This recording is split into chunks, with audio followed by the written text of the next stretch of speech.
In Iran, you see restaurants serving unlimited amounts of bread next to whatever meal one might order.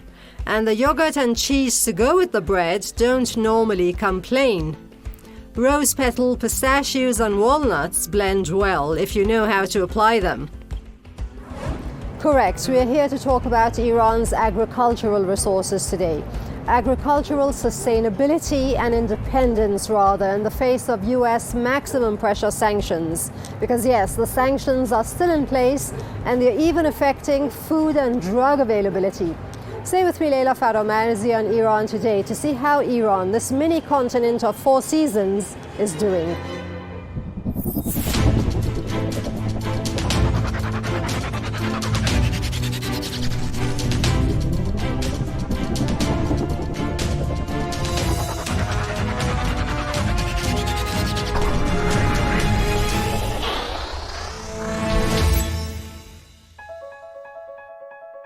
Iran's present situation is fine for the short term, but longer-term planning is a must to maintain and improve suitable arable water levels and soil quality, foreign policy, and people's purchasing power. Disjointed as these factors may sound, they all come together to make for foodstuff availability and security, and a lucrative food industry. Mr. Kianirad is in a position to plan strategy for the country's agricultural sector and market. He explains the tenets of a successful chain, beginning with production and ending in consumption. Food security has 4 main pillars. The first pillar of the debate is availability, meaning that food must be available in the required amount. It goes without saying that the agricultural sector needs resources and agricultural components to produce food, perhaps the most important of which are basic resources such as soil, water, biodiversity, and other factors of production, including the productive components, machinery, and so on. Aye, for as long as produce is delivered to the market on time and not hoarded to raise prices, and for as long as people can afford it, there still is enough crop yielded to keep stomachs full and keep Iranian cuisine alive. The FAO announced the production of over 21.5 million tons of grain in Iran during the last crop year, and announced that Iran is ranked 9th in the world in terms of grain reserves. Achieving this rank while the country is exposed to drought is commendable. With 17th place in terms of population in the world, Iran has 1.1% of the world's grain reserves. Mr. Khalilian is a former agriculture minister. He has some figures handy to present. Fortunately, during the 4 decades since the Islamic Republic was founded, we have been able to meet more than 80% of our agricultural needs in food. Especially on products such as wheat, we have managed to become relatively self-sufficient for some years. In the years when we faced drought, we met at least 80% of our wheat needs from the inside. In the field of dairy products, rice and some other strategic products, we have been able to achieve relative self-sufficiency and even managed to export $5 to $6 billion a year in various agricultural products. The wheat harvest has actually decreased by 500,000 tons in the last crop year. However, the rice harvest has increased by 200,000 tons and other grains have grown by 200,000 tons as well. Iran's staple diet is wheat, barley and rice. Ms. Rafi'i saves room for praise for improvement. She's on the Parliamentary Agricultural Committee and has the qualification to amend the legal system to improve Iran's status in the sector. Unfortunately, we are over 70% dependent on inputs. This is not called strategic agriculture for a country. When we have to import seeds, when we have to import pesticides and fertilizers, to a large extent, we have to import livestock and fish feed inputs. This means incomplete and improper planning in the field of agriculture. The United Nations Food and Agriculture Organization, FAO, had estimated the area under wheat cultivation in Iran would increase slightly in 2020. plantation area is around 6 million hectares right now. Iran is basically on the Iranian plateau and is at high altitude. The country comprises 14% arable land, 8% forest and 55% natural pastures and 23% desert. The pastures are non-arable, by the way. One of the major projects undertaken in the Islamic Republic was the Agricultural Development Project, which we have been pursuing since 2010. We provided 9 trillion tomans of cheap credits and facilities to farmers, and we also help new investors to invest in various fields with low-interest facilities.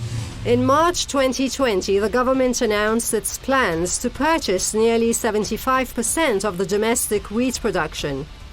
The aim was to eliminate the reliance on imports for domestic consumption. With all the talk of domestic consumption, it's easy to lose sight of the importance of exports. Now, sanctions may well be in the way of exports, and what a shame given Iran's high-quality, varied produce. Before going on to exports, however, I would like to tend more to the importance of improving the farming and agriculture sector. That can be helped by foreign investment and introducing more technology into farming in Iran. Having followed and managed water resources, however.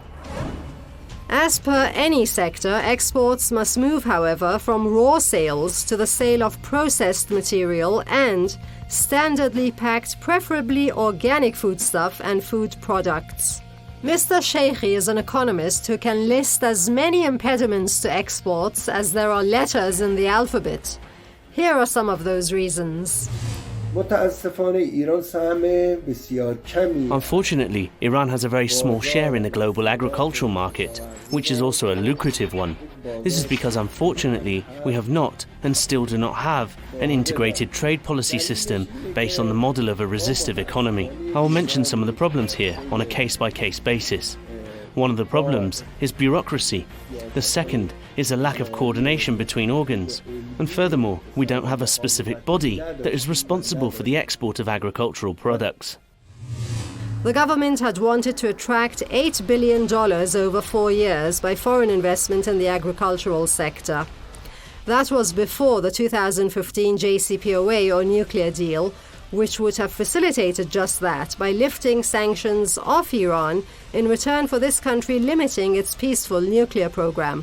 But before the contents of the deal could materialize, the US pulled out and reimposed and reinforced economic nuclear-related UN sanctions as US sanctions. Foreign investment in our country has not been very successful. There are several reasons for that, some of which are internal and others external and out of our control. Internal reasons include the problem of bureaucratic processes in the country, which makes it somewhat difficult to invest. I can use the term self-sanctioning to describe it. The issue of foreign sanctions has also had its impacts. More important than sanctions is the issue of investment security and the feeling of investment security. We are the safest country in the Middle East. Some admit this, some do not. But the media propaganda tries to undermine the perception of this security. As for exports again, Iran's share in the international market is pretty low in spite of its present resources and future potential. Its share in the global market is at under 5%. FAO says threats should be turned around into opportunities to turn small-scale farming into macro farming. The infrastructure, after all, is present given Iran's variety of terrains which make for 4 seasons to exist simultaneously. They also make for a varied influx of produce all the year round. We're at the crossroads of the north, south and east-west trade corridors. This crossroads can be a special place for us in exporting products that are cultivated and created through investment in our country. Energy is abundant in this country. We have a lot of renewable energy. In addition to being one of the world's leading oil and gas producers and having huge reserves, we have renewable energy that can be used organically without generating pollution and with the lowest pollution costs to serve the production and investment. We also have a large and young workforce. Talking of infrastructure, Iran's Qanat irrigated agricultural heritage systems made Iran the most fertile area in the history of Asia. There was once mass production of grains as well as sugarcane and date palm, and today, just in 2004, Iran's wheat yield reached 14 million tons. This made the country more than self-sufficient as far as land yield goes. It ended the country's 45-year history of importing wheat. Also, it saved the country $1 billion a year in overseas expenditures.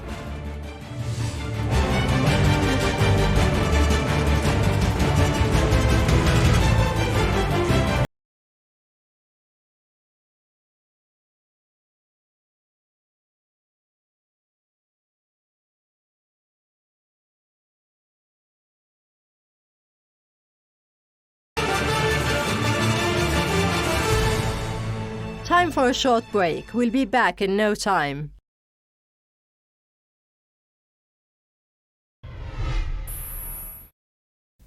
Iran may have lost the European market in spite of the high quality of its exports, but it is still exporting to countries such as Iraq, Azerbaijan and Afghanistan. Iran is the world's biggest producer of pistachio and saffron. Apart from those two products, exports of other agricultural commodities like apples, milk and vegetables are not economically viable for Iranian exporters. Regarding Iran's agricultural resources, what they entail and what more must be done about them, there's more to be said. But first, a media review with Shahrzad. Hi, my name is Shahrzad Manucheri, and we'll be reviewing the latest update on food security amid sanctions, Iran's untapped agricultural potentials. In an article by Tehran Times, we explore soil depletion, a neglected issue requiring urgent attention. Soil is one of the most vital non-renewable resources that many organisms on the planet depend on, as it ensures food security of the nations. However, the attention paid to this valuable resource is not as much as its significance. According to the latest statistics, Iran loses 2 billion tons of soil annually, which according to the 2018 report of the United Nations Development Programme, the total amount of global soil erosion is 24 billion tons, so 1/12 of all global soil erosion occurs in Iran. This is while Iran has about 1% of the world's land area, which means that its erosion rate is 8 times higher than the global average, so Iran is suffering from severe degradation and soil erosion. To understand the importance of soil protection, it should be said that it takes an average of 400 years to form a centimeter of soil on the planet. Horti Daily reports Iran's food self-sufficiency reaches 81%. Kazem Khabazi, acting Minister of Agriculture of Iran, said, "For the coming year, we have seen the supply of all inputs such as seeds, fertilizers, pesticides, and livestock and poultry supplements, vaccines and serums, and a good work environment." He also added that we have a very close relationship with farmers, and the wheat cultivation program is 6% more than that of last year, and barley cultivation is 16% higher than last year, and rapeseed cultivation is 14% higher than last year. He then added, "Our self-sufficiency in the food production reached 81% last year, and our forecast is that this number will increase and reach 83% this year, thanks to the efforts of farmers." Tehran Times states Persian Gulf water transfer project inaugurated. In recent years, due to increasing water consumption for drinking, industrial and agricultural purposes, and sometimes consecutive droughts, the central plateau of Iran has been experiencing severe water shortages, especially in big cities like Isfahan, Kerman, Yazd, and Hormozgan. President Hassan Rouhani inaugurated the first phase of Iran's major water desalination and transfer project, which is aimed at supplying Persian Gulf water to central Iran through pipelines. This project is aimed at transmitting Persian Gulf water to Hormozgan, Kerman, and Yazd provinces after being desalinated in a modern desalination plant. With the implementation of this project, the country's desalination capacity is going to increase by 50%. This project aims to promote production, industry, and agriculture, as well as to provide drinkable water to residents in arid areas. Maintaining the country's food security and creating new job opportunities, and also maintaining the already existing jobs in industrial and production units are also other merits of the mentioned project. That's all for this segment. We'll see you next week. In general, Iran's major agricultural exports include fresh and dried fruits, nuts, animal hide, processed foods, caviar, and spices. From the standpoint of value, pistachio, raisins, dates, and saffron are the first 4 export products. On the relatively new bell pepper farm you've seen me in so far, I got to talk to the farmer who set up his business with a look to exports as well as domestic supply. From the beginning, I looked at the market, and in Iran nowadays, this product is consumed better, and it is also against the some kind of cancers. So we have to have it in our food, I think. We are exporting more than half of our products to, for example, Russia and in the Persian Gulf region. I think 10% is for domestic use and 90% for export. A danger to both self-sufficiency and exports that bring foreign currency into the country is unaccounted for imports and exports. That is to say, when people's most basic need becomes a source of astronomical income to the few, and the balance between these 3 variables is tipped over. Imports, exports, and domestic produce for domestic use. Our Ministry of Industry, Mining and Trade is structured so that it's more willing to import in this regard. The desire to import is extremely high. The interests of many traders, dominating the country's markets and product supply, hinder the development of exports. There are some brokers who are mainly looking for imports because that's how they generate money. Being able to attain licensing for imports and exports is a public right. It must not be given to just a select few. Licenses must be granted to productive cooperatives. The agricultural sector's share in Iran's non-oil gross domestic product, GDP, reached 8.8% in the previous Iranian calendar year. That's up 3% over 7 years. Once again, the Iranian calendar year begins on March the 21st. There is room for more growth in the agriculture sector, however, by using modern science and new technologies and methods, both technically and in the commercial sector. In 2 ways, I think we are going forward. One of them is academical studies, and these academical studies helps us to become a farmer, because I'm not a farmer's son. I'm only an agriculture engineer, but I decided to make this. And the other thing is the sanctions, I think, because these sanctions causes us to, pushes us to do it by ourselves. Now, in spite of all the talk on mechanizing or further modernizing farming, the gardening business, as one branch of the industry, boasts it has mechanized enough to have produced more crop at higher quality and lower, more competitive costs. The agricultural sector at large, however, must become more demand-orientated than supply-orientated in order to make better engineered profit from sales. This is although Iran claims over 95% of the technology and knowledge in this area, that's mechanization, is domestic. A shortcoming for the country is the agricultural industry falls short of raw material production, be it growing grain and fruit or husbanding cattle and farming fish. Gardening has contributed significantly to non-oil exports and creating employment. With an evolved related industry, including packaging methods, it can do yet better. The ground for attracting foreign investment for agricultural development is provided. Foreigners can make good profits if they invest in fields such as packaging, processing of agricultural products, and many other areas. The point is that Iran is a secure country, and I think investors should take that into consideration.